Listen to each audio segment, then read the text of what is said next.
माननीय deputy CM Shri Pawan कल्याण जी को विनंती करूंगा कि वो स्टेज से संगतों का संबोधन करें। वाहेगुरु जी का खालसा, वाहेगुरु जी की फतेह।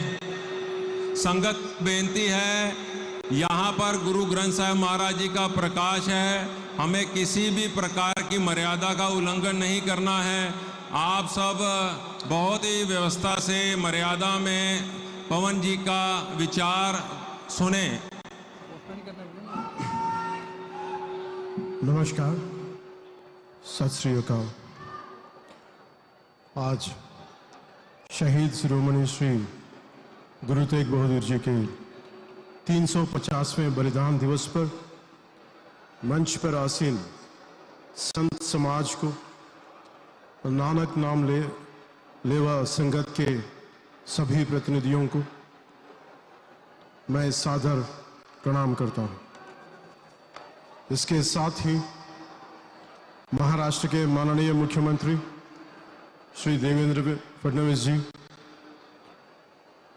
महाराष्ट्र के माननीय उप मुख्यमंत्री श्री अजीत पवार जी, डॉक्टर विजय सतबीर सिंह जी,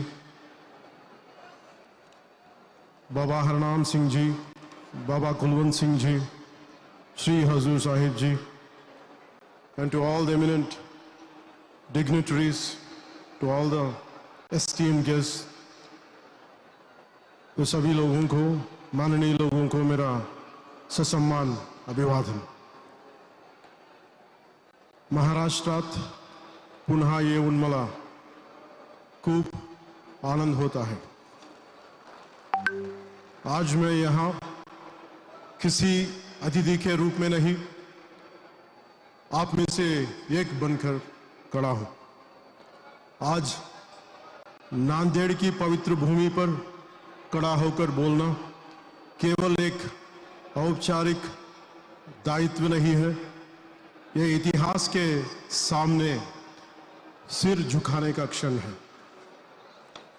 महाराष्ट्र की सिख संगत संख्या में भले ही सीमित हो, पर उसकी उपस्थिति सेवा, त्याग और नैतिक साहस से कहीं अधिक व्यापक है।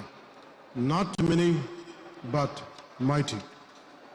आज शहीदों के शिरोमणि श्री गुरु तेग बहादुर जी के बलिदान दिवस पर हम केवल एक गुरु को नहीं, बल्कि उस चेतना को नमन करते हैं जितने मानवता को धर्म की रक्षा अर्थ समझाया।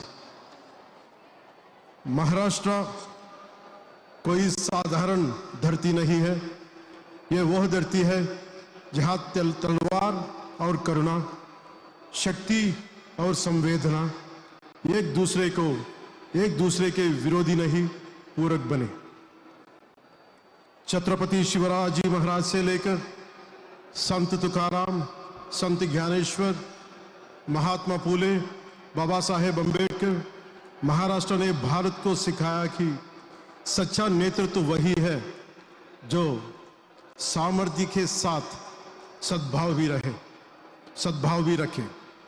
यही कारण है कि जब भारत की अंतरात्मा बोलती है तो उसमें महाराष्ट्र की गूंज सुनाई देती है। इसी तरह जब हम गुरु तेग बहादुर जी के स्मरण करते हैं तो हमें समझाना चाहिए कि ये बलिदान दिवस आज 350 साल बाद भी क्यों मनाया जा रहा है।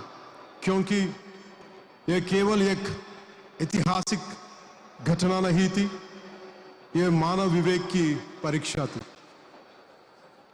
24 नवंबर 1675 चांदनी चौक भीड़ थी, भय था, सत्ता थी और बीच में खड़ा था एक शांत चेहरा जो जानता था कि धर्म की रक्षा तलवार से नहीं, त्याग से होती है। In this era, it was in such an era when dharma was confronted by force, when belief was tested at the sword's edge, and silence meant surrender. Guru Tegh Bahadur Ji chose the path of sacrifice so that others could live with dignity. Guru Tegh Bahadur Ji ने अपना शीश उस धर्म की रक्षा के लिए दिया जो उनका अपना नहीं था। इसीलिए इतिहास ने उन्हें कहा, धर्म दी चादर और हिंद दी चादर। आज जब मैं इस संगत को देखता हूं तो मुझे अपने बंजारा भाई बहन दिखाई देते हैं। भाई लकी शाह बंजारा को कभी मत भूलिए। जब दिल्ली में गुरुजी को शहीद किया गया और कोई आगे आने का साहस नहीं कर पा रहा था, तब इसी धरती के एक पुत्र ने सब कुछ दांव पर लगा दिया। दिल्ली के बंजारों से लेकर तेलुगु राज्यों और महाराष्ट्र के बंजारों तक हम सब उसी त्याग और निष्ठा के डीएनए से जुड़े हैं। मैं आज विशेष रूप से भारत के युवाओं से कहना चाहता हूं कि गुरु तेग बहादुर जी के जीवन से सीखें कि भारत को ऊंची आवाज नहीं चाहिए, भारत को ऊंचा चरित्र चाहिए। आप केवल आजादी का लाभ नहीं उठा रहे, आप एक सभ्यता की जिम्मेदारी उठा रहे हैं। क्योंकि विकसित भारत 2047 हमारे आदरणीय प्रधानमंत्री श्री नरेंद्र मोदी जी के विचारानुसार केवल आर्थिक लक्ष्य नहीं है, ये नैतिक और सांस्कृतिक अध्ययन का संकल्प भी है, जो भारत को युवाओं की भागीदारी की बिना अधूरा है। विकसित Bharat 2047 envisioned by Honorable Prime Minister Shri Narendra Modi ji is not merely about economic prosperity, but also about moral, social and cultural upliftment, which remains incomplete without the active participation of the nation's youth.